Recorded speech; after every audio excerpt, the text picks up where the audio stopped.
नमस्कार, संवाद कार्यक्रम में आपका स्वागत। मैं हूं डॉक्टर प्रतीक श्रीवास्तव और मेरे साथ इस वक्त मौजूद हैं मध्य प्रदेश योजना आयोग के उपाध्यक्ष वरिष्ठ भाजपा नेता बाबूलाल जी जैन। बाबूलाल जैन भारतीय जनता पार्टी के वरिष्ठ नेता हैं, कई सरकारों में कैबिनेट मिनिस्टर रहे हैं, उद्योग, वाणिज्य और आबकारी जैसे महत्वपूर्ण विभागों के काबीना मंत्री रह चुके हैं, संघ के आरएसएस के बहुत पुराने कार्यकर्ता हैं और उन्हें स्वर्गीय श्रीमती विजयराजे सिंधिया, कुशाभाऊ ठाकरे और बाबा साहब दांतू जैसे दिग्गजों के साथ सानिध्य में उनके मार्गदर्शन में काम करने का अनुभव प्राप्त है। पटवा मंत्रिमंडल के बहुत प्रभावशाली मंत्री के तौर पर उन्होंने काम किया है। सिंहस्थ में उज्जैन में जब सिंहस्थ मेला लगा था 1980 में, उस वक्त वो प्रभारी मंत्री थे। संगठन के जुड़े हुए व्यक्ति हैं और सबसे बड़ी बात यह है कि आम आदमी, बहुत छोटे गरीब तबके से ऊपर आकर मध्य प्रदेश की योजना आयोग के उपाध्यक्ष के रूप में काम करना का एक अनुभव उन्हें है। बाबूलाल जी, आपका स्वागत है। धन्यवाद जी। बाबूलाल जी, भारत के प्रधानमंत्री नरेंद्र मोदी जी के साथ भी आपने काम किया है, गुजरात में भी और उज्जैन में भी और मध्य प्रदेश में रहते हुए भी। मैं उस विषय पर आपसे अलग से बात करूंगा, लेकिन 15 अगस्त को बाबूलाल जी, आपको पता ही होगा कि प्रधानमंत्री ने कहा है कि योजना आयोग समाप्त कर देना चाहिए। जब देश का योजना आयोग समाप्त हो जाएगा तो जाहिर है कि मध्य प्रदेश में भी योजना आयोग कहाँ काम करेगा, और आप उसके उपाध्यक्ष हैं, मुख्यमंत्री जी उसके अध्यक्ष हैं। व्यक्तिगत राय आपकी क्या है? आप वरिष्ठ नेता हैं, वरिष्ठ अनुभव है आपका, आप क्या सोचते हैं? योजना आयोग की उपाध्यता अब क्या खत्म हो चुकी है? योजना आयोग के काम महत्वपूर्ण है, नाम शायद बदला जा सकता है, उनके पदाधिकारी बदले जा सकते हैं, उनका जो मैंडेट है वो शायद थोड़ा सा इधर उधर हो सकता है, पर योजना आयोग समाप्त होना तो संभव इसलिए नहीं होता कि आखिर उन सारे कामों को कौन करेगा, कौन देखेगा। मैं ऐसा मानता हूँ कि उन्होंने जो योजना आयोग को समाप्त करने की बात जो कही है, वो योजना आयोग जिस प्रकार बरसों से काम कर रहा था और उस काम करने में कुछ जो भ्रांतियाँ पैदा हुई हैं उनको सामने रख करके उन्होंने कोशिश ये सोचा होगा कि अब इसको नए शेप में अपने को लाना चाहिए। समय का तकाजा भी है, देखिए कुछ चीज़ें हमको नए रूप में देखना पड़ेगी। अब विश्व के क्षितिज पर भी देखें अपन तो सारे देश अपने काम करने के तौर तरीकों में परिवर्तन ला रहे हैं। कम्युनिस्ट कंट्रीज उस प्रकार के कम्युनिस्ट नहीं रहे, पश्चिमी देश उस प्रकार के पश्चिमी देश नहीं रहे। एशिया के भी सारे देशों के साथ में हमारे अपने जो रिश्ते जिस तरह चल रहे हैं और जिन रिश्तों को हम इम्प्रूव करना चाहते हैं, ये सारी बातें दिखाती है कि हमें समय के अनुसार अपने आप को सुधारना चाहिए। जैसा मैं आपसे जानना चाहता हूँ कि जब आपने योजना आयोग के उपाध्यक्ष का काम संभाला, लगभग 3 वर्ष पूरे हो चुके हैं, क्या मध्य प्रदेश की विकास की जो रफ्तार है उसमें आप क्या वृद्धि कर पाए, कैसे वृद्धि कर पाए? क्या प्रति व्यक्ति आय बढ़ा पाए? क्या आप किसानों की उत्पादन में और उसमें आप वृद्धि कर पाए? आपकी उपलब्धियां क्या हैं? योजना आयोग क्या एक दिखावटी पद है या वास्तव में आप प्रदेश के विकास में आयोग के माध्यम से कोई अपना योगदान दे पा रहे हैं?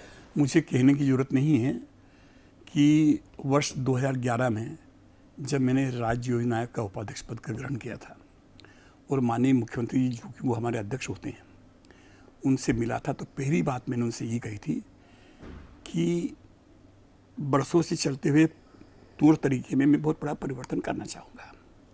सबसे बड़ा परिवर्तन तो ये कि मुझे राज्य योजना आयोग को इन अट्टालिकाओं से निकाल करके, एयर कंडीशन कमरों से निकाल करके आम जनता के बीच में ले जाना पड़ेगा, क्योंकि जिस जनता के खुशहाली के लिए, उनके विकास के लिए, उन क्षेत्रों में सारे के सारे सुधार लाने के लिए यदि काम करना है तो केवल एयर कंडीशन कमरों में बैठकर काम नहीं चलेगा। परिवर्तन लाना है तो जिनके लिए हम ये सब कुछ कर रहे हैं उनके बीच में जाकर के मुझे बैठना होगा, उनसे राय लेना पड़ेगी और उनसे राय लेकर के हम आगे बढ़ना चाहेंगे। आपको याद दिलाना चाहूँगा कि जो हमारा संविधान में 73rd और 74th अमेंडमेंट आया है, वो अमेंडमेंट हमको इस बात के लिए अधिकार देता है कि हम अब अपनी योजनाओं का आधार ग्राम पंचायतों को बनाएंगे। ग्राम सभा एक प्रकार से हमारा मिनी पार्लियामेंट होगी। गांव में ग्राम पंचायत और शहरों में ग्राम का एक वार्ड है, और अब हमारी योजनाएं ऊपर से नहीं थोपी जाएगी। अब ये योजनाएं हमारी या तो पंचायत से निकल करके आएगी या ग्राम के वार्ड से निकल कर आएगी, नगर पालिका के वार्ड से निकल करके आएगी। क्योंकि जिस जनता के लिए हम कर रहे हैं वो स्वयं क्या चाहती है ये विचार करना होगा। दुर्भाग्य से इतने वर्षों में हो ही रहा है कि भारत सरकार का योजना आयोग योजनाएं बना करके उसके लिए राशि तय करके एक अलॉटमेंट की प्रक्रिया जो उनकी होती है सब देशों में बांटने की, सब प्रदेशों में बांटने की, पॉपुलेशन के मान से, जातिगत आधार के मान से, आपका वन क्षेत्र कितना है, आपका आदिवासी क्षेत्र कितना है, आपका अनुसूचित जाति क्षेत्र कितना है, इन सबको देख करके जो विभाजन करते हैं राशि का, वो राशि का विभाजन आज के समय के अनुसार बिफिटिंग नहीं है। उस राशि को उस प्रदेश की नीड, उस प्रदेश की आवश्यकता, उस क्षेत्र की आवश्यकता, आप तुलना नहीं कर सकते कि जम्मू कश्मीर के लोगों की जो आवश्यकता होगी वही मध्य प्रदेश की आवश्यकताओं के अनुरूप आपने योजना को बनाने की कोशिश की। और मेरा सवाल ये है कि क्या हम मध्य प्रदेश की विकास दर बढ़ा पाए, क्या मध्य प्रदेश की पर कैपिटा इनकम बढ़ा पाए? हम पर कैपिटा इनकम भी बढ़ा पाए और विकास दर भी बढ़ा पाए। बल्कि इतना ही नहीं, कई क्षेत्रों में तो हम देश में अग्रणी हो गए।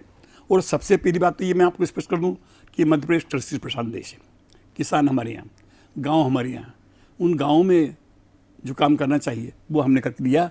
आज की तारीख में 11.08% जिस जो बात कृषि पर विकास आप दर आई है, सरकार में आए थे, बिपाशा मैं कहता हूँ, बिजली पानी सड़क, हाँ, उसकी क्या स्थिति है आपके 10 साल के शासन में और खासतौर पर आपके 3 साल की योजना आयोग को? पूरा प्रदेश भली भांति जानता है कि ये जो बिजली पानी सड़क है, जिसे दूसरे रूप में कहें तो आजकल बिपाशा कहता हूँ मैं तो। हाँ, आप बिपाशा कहते हैं, मैं उसको बीएसपी बोलता हूँ, बहुजन समाज पार्टी।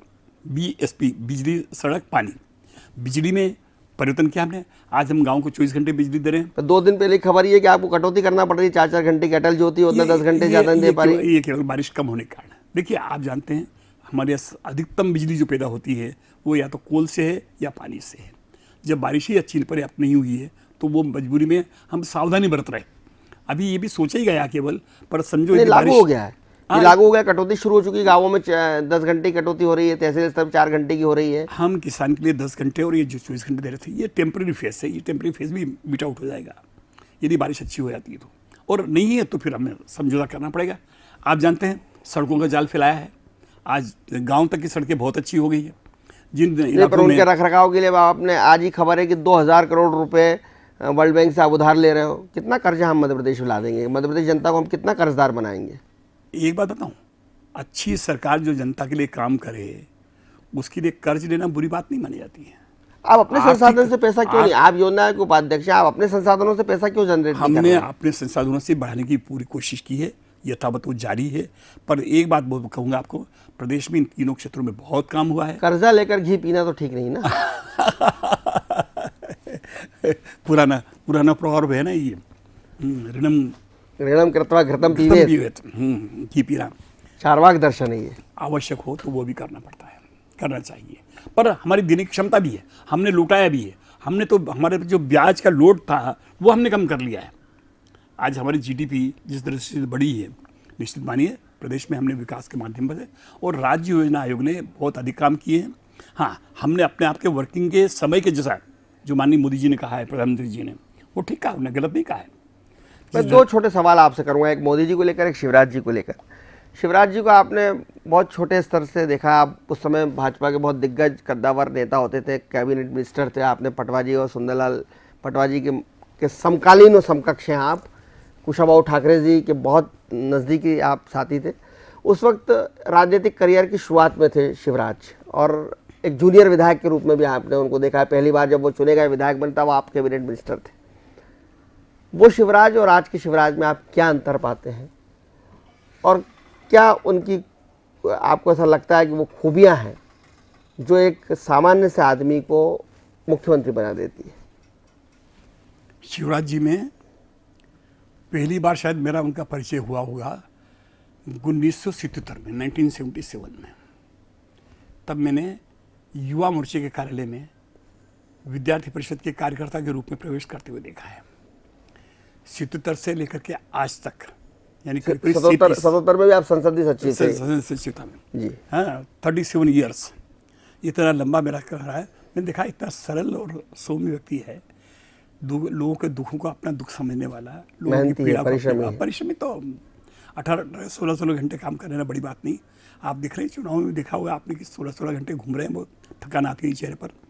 इसके अलावा सबसे बड़ी बात ये कि वो डेडिकेटेड है टू द अर्थ, जमीन से जुड़ा हुआ कार्यकर्ता है। आज भी मुख्यमंत्री बनने के बाद में उस स्वभाव में कोई परिवर्तन आया नहीं। कहीं मुख्यमंत्री पद विचार में, बोलचाल में, व्यवहार में, आचरण में कहीं दिखाई नहीं देता, और ये उनकी बहुत बड़ी खूबी है। मैं तो मानता हूँ कि इतना बड़ा पद जिम्मेदारी का प्राप्त करने के बाद भी आदमी का सहज और सरल बना रहना, ये एक बड़ी उपलब्धि है। जो दूसरों की बीमारी सीमारी को, दूसरों की तकलीफ को अपनी तकलीफ समझे, वो विशेषता उनकी है। आपको लगता था उस समय जब आप उनको 77 में देखा था या बाद में विधायक के रूप में आपने देखा, तो आपको लगता था कि ये वो लड़का है, ये वो नौजवान है जो कुछ कभी सोचा नहीं था, कभी ऐसा लगा नहीं था कि इतनी दूर तक जाएंगे। पर भाग्य का भी खेल है और स्वयं का परिश्रम है। उन्होंने सारे क्रम से वो गए हैं, एक सामान्य कार्यकर्ता से लेकर के जिला मंत्री, जिले का अध्यक्ष, युवा मोर्चे का कार्यकर्ता, युवा मोर्चे का पदाधिकारी, युवा मोर्चे का प्रदेश अध्यक्ष, युवा मोर्चे का राष्ट्रीय अध्यक्ष, सांसद, विधायक, सांसद लगातार काम करते रहना। और सांसद काम करते रहने में बच्चियों की चिंता आना कि लड़कियों की शादी करवाना चाहिए, ये उस समय तो बहुत बड़ी बात नहीं थी। पर उनने सांसद रहते हुए कभी उन्हें कैबिनेट, कभी उन्हें राज्य मंत्री भी नहीं बनाया गया। कुछ नहीं, शायद बहुत अधिक महत्वपूर्ण समितियों में भी नहीं आए होंगे वो, कहीं बहुत बड़ी चर्चा नहीं होती थी। पर संगठन की प्रति निष्ठा और प्रदेश के लिए समर्पण भाव, ये उनकी खूबी मैं तो मानता हूँ। संगठन पे टोटल डेडिकेशन। नरेंद्र मोदी भारत के प्रधानमंत्री हैं, लेकिन मुझे याद है कि नरेंद्र मोदी के साथ आपने काम गुजरात में भी किया, और मध्य प्रदेश के जब वो प्रभारी सचिव थे, आप उस समय संगठन के काम करते थे और आप भी संगठन में थे, उस दौरान भी आपने काम किया। क्या शैली थी नरेंद्र मोदी की, और क्या कभी लगता था कि ये शख्स भारत का प्रधानमंत्री बन जाएगा? वेरी डायनामिक और पॉजिटिव सोच और काम कर गुजरने की जिद कि मुझे तो ये करना है। मैंने उनको बहुत अच्छी तरह देखा है। जब पहली बार मुझे माननीय कुशाभाऊ जी ने गुजरात के विधानसभा चुनाव के लिए एक विधानसभा क्षेत्र का प्रभारी बना करके भेजा था, तब गुजरात प्रदेश कार्यालय में, भारतीय जनता पार्टी कार्यालय में उनको काम करते हुए देखा था। फिर उसके बाद में क्रमशः वो बढ़ते गए और राष्ट्रीय महासचिव बने। राष्ट्रीय महासचिव पार्टी के बनने के बाद में मध्य प्रदेश के प्रभारी बने, और प्रभारी बनकर के सौभाग्य मुझे ये प्राप्त हुआ कि 98 में जिस समय हमारे मध्य प्रदेश विधानसभा के चुनाव चल रहे थे, वो मेरे विधानसभा क्षेत्र के एक छोटे से गांव में, झारड़ा में सभा करने के लिए आए। उस गांव के लोग आज भी इतने प्रफुल्लित हैं कि हमारे गांव में, हमारे बीच में रहकर के रोटी खाने वाला कार्यकर्ता देश का प्रधानमंत्री बन गया।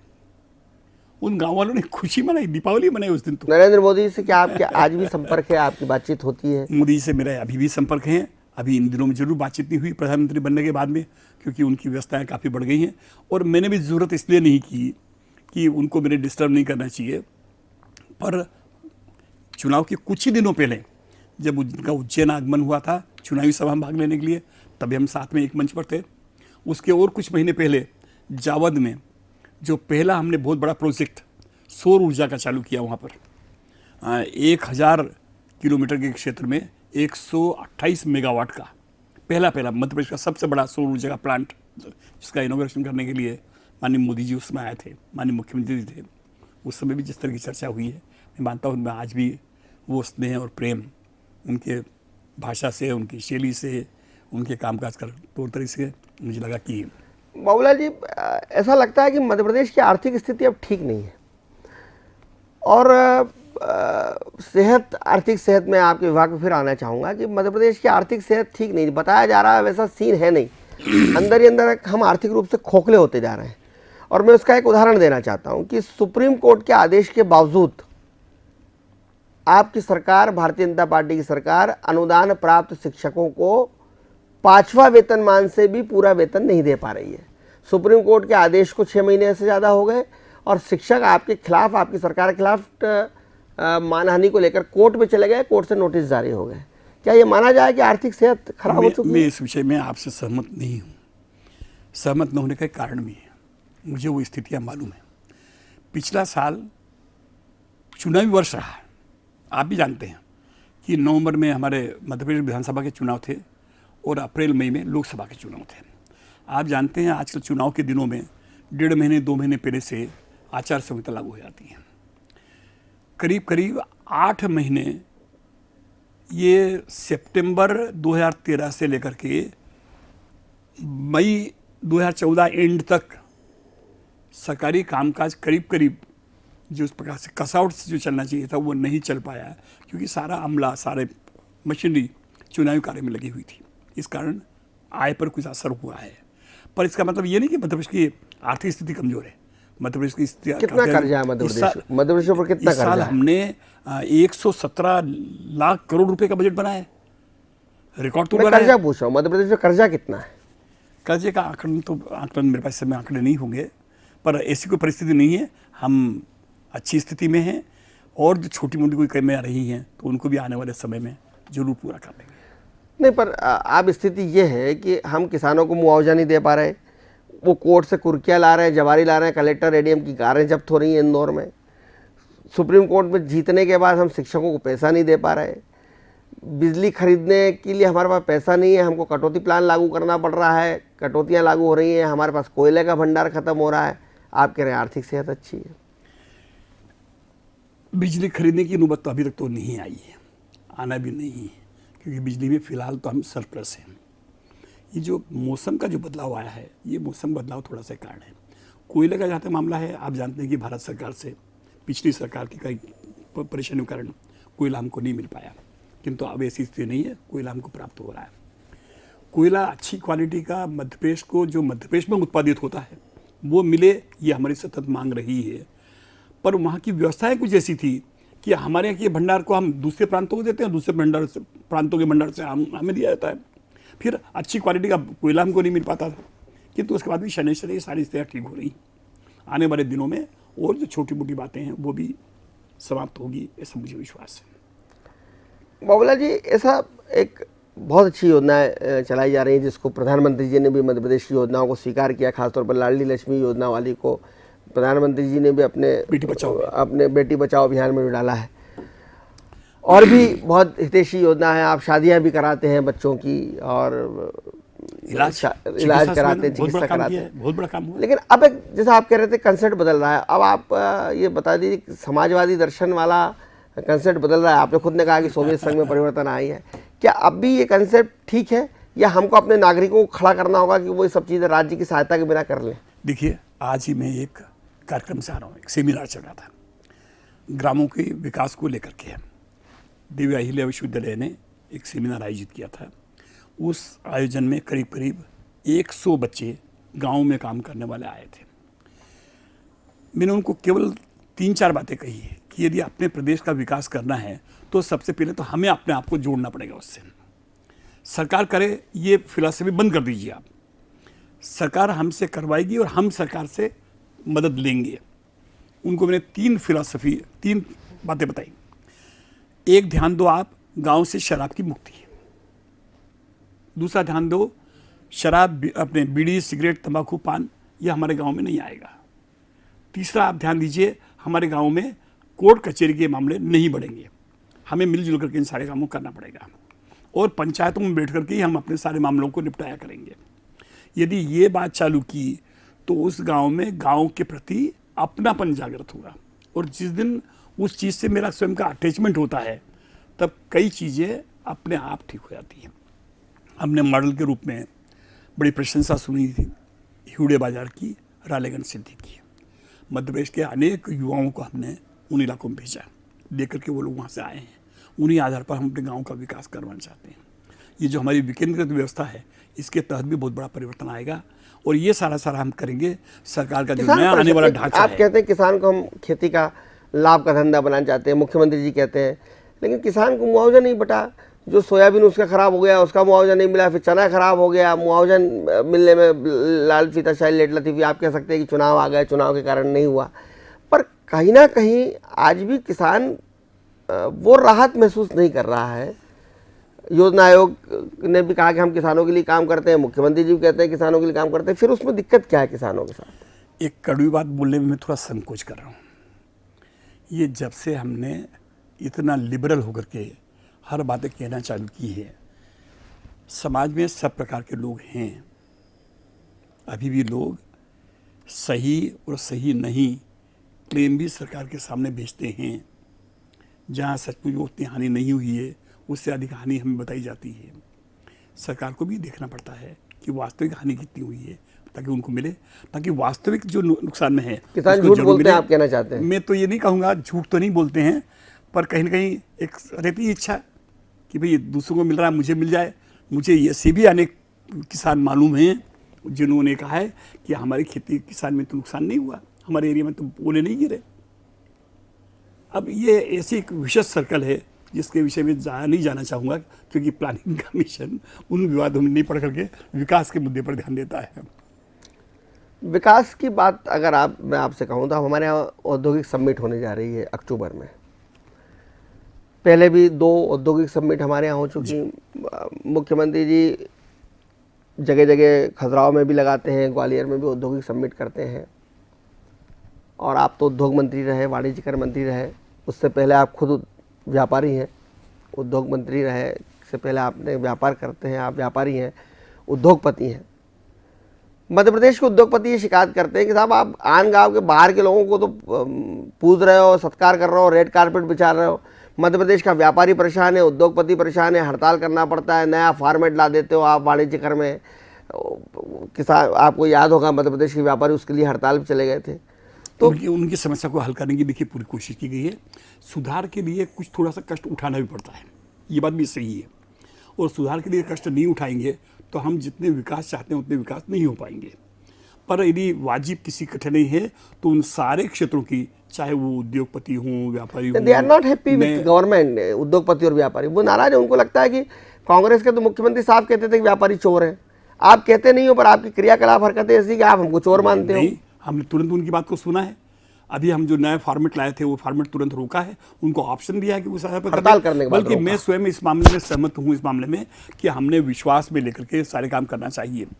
और यदि समय ठीक से मिला हमको तो हम कुछ मामलों में लिबरल होकर के जनता के हाथ में ही साथ साथ देना चाहेंगे। जैसा मध्य प्रदेश में टैक्स बहुत बढ़ रहे हैं, लगातार टैक्स की मार हो रही है। अब मैं आपको एक डीजल का वेट का उदाहरण देता हूँ। डीजल और पेट्रोल पे पूरे देश में सबसे ज़्यादा वेट डीजल और पेट्रोल पे हमारे मध्य प्रदेश में लगता है। पिछले 10 सालों में हमने कोई नया टैक्स लगाया नहीं है। ये सामंजस्य बिठाने के लिए हमें कोई छोटे मोटे परिवर्तन करना पड़ते हों तो किए, पर नया टैक्स इस प्रदेश में नहीं लगा आज तक। किसी को ये शिकायत नहीं है नए टैक्स लगाने की। तालमेल करना पड़ता है। ये जो पेट्रोल और डीजल पर जो टैक्स लगता है, इसके पीछे भी एक बहुत बड़ा कारण है, सुनिश्चित टैक्स है। ये टैक्स मिल जाता है, इन्हीं से बहुत सारे विकास के कार्य होते हैं। जहाँ आवश्यक होता है वहाँ लगाया जाएगा, जहाँ आवश्यक नहीं होता वहाँ नहीं लगाया जाता है। कई चीज़ों में छूट दी है, उस छूट की चर्चा कब होती है? और एक बात, आप अगरबत्ती छूट देते हो, कभी नारियल में छूट देते हो, कोई छूट है क्या? वो नहीं, वो भी छूट है। समाज का बहुत बड़ा वर्ग इन बातों से प्रभावित होता है। रोज घर में अगरबत्ती लगाना पड़ती है, रोज मंदिर में जाते पड़ता है, नारियल की आवश्यकता होती है। तो वो करना कोई गुनाह थोड़ी, उनका ध्यान भी तो रखना। बहुत धन्यवाद बाबूलाल जी जैन आपका एसआर मध्य प्रदेश से चर्चा करने के लिए। बाबूलाल जैन कितने मजे हुए राजनीतिक हैं, ये आपको लग गया होगा कि उन्होंने बहुत खूबसूरती के साथ मुख्यमंत्री जी का और उनकी सरकार का बचाव किया और एक बहुत ही चतुर राजनीतिक की तरह उन्होंने मध्य प्रदेश की बदहाल आर्थिक स्थिति को ढकते हुए कहा कि मध्य प्रदेश तरक्की की राह पर है, कोई कर्जा नहीं है, और अगर कर्जा लेना भी पड़ रहा है तो प्रदेश की खुशहाली के लिए लेना पड़ रहा है, प्रदेश के लोगों को सुविधाएं देने के लिए लेना पड़ रहा है। यही खूबी है, यही कि बाबूलाल जैन आज भी भारतीय जनता पार्टी की कभी भी कोई भी सरकार बनी हो राज्य में, बाबूलाल जैन उसमें कहीं ना कहीं सक्रिय रूप से हिस्सेदार रहे हैं। आपको हमारा ये कार्यक्रम कैसा लगा ज़रूर बताइएगा, कहीं मत जाइएगा, देखते रहिएगा एसआर मध्य प्रदेश। अभी हम ले रहे हैं एक छोटा सा ब्रेक के तुरंत बाद हाजिर होंगे और ताज़ा तरीन खबरों के साथ।